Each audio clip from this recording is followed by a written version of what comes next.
Xin chào các bạn đã quay trở lại với Miga Technology. Và bây giờ đây sẽ là sự xuất hiện của bộ máy Miga Kaku. Nếu không quen thì Kaku trong One Piece là một kiếm sĩ với năng lực trái ác quỷ hư của cổ. Và Miga Kaku cũng có một sức mạnh cao cấp đến từ CPU Intel Core i5 10400F kết hợp với VGA GTX 1650 Super. Cùng xem qua các linh kiện của bộ máy.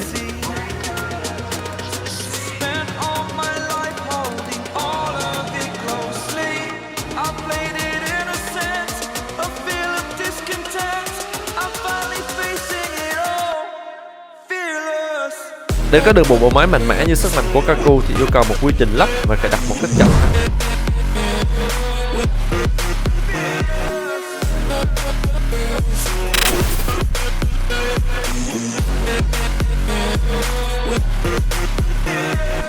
CPU Intel Core i5 10400F được lắp cùng mainboard Gigabyte 7460GB HD như một sự kết hợp hoàn hảo cho sức mạnh.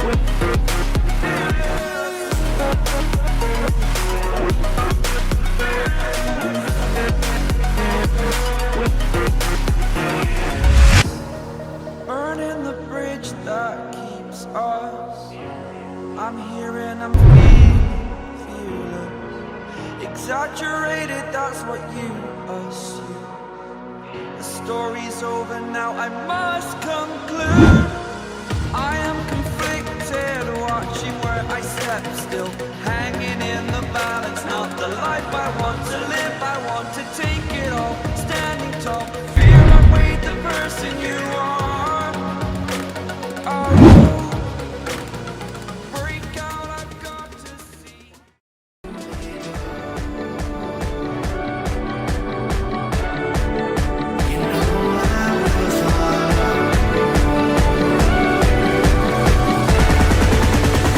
Quy trình lắp đặt cũng đã xong. Bây giờ cùng xem lại Miga Kaku của chúng ta. Cùng ổn phát được không nào?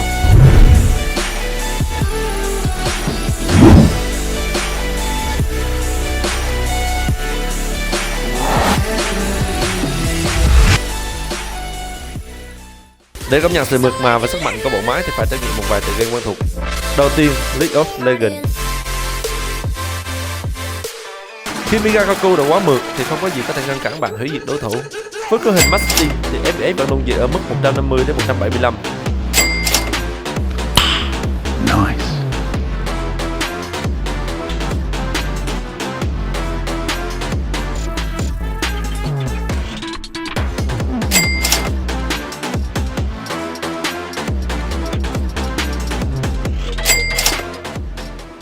Đến với đấu trường súng ống Call of Duty Modern Warfare.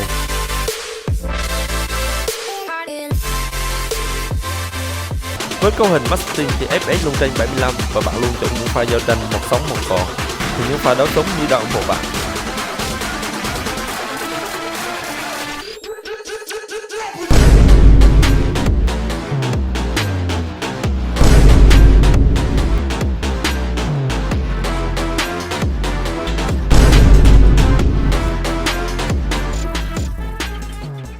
Trở lại với chiến trường phép thuật Dota 2.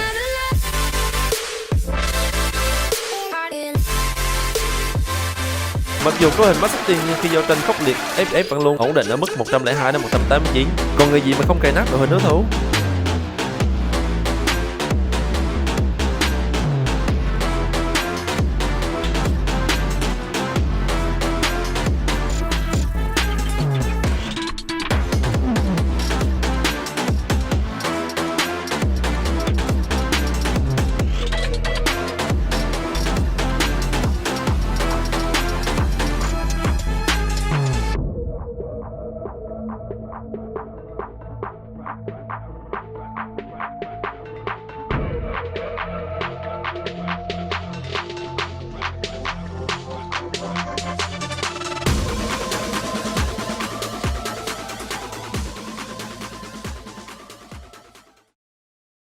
Chiến game vậy ổn rồi, giờ chúng ta hãy thử khả năng render của bộ máy nha.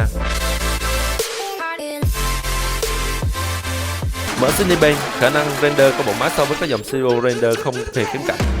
Đủ để thấy với cấu hình này bạn có thể tha hồ dùng phần mềm đồ họa để làm việc.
Cảm ơn các bạn đã theo dõi video của Mega Technology.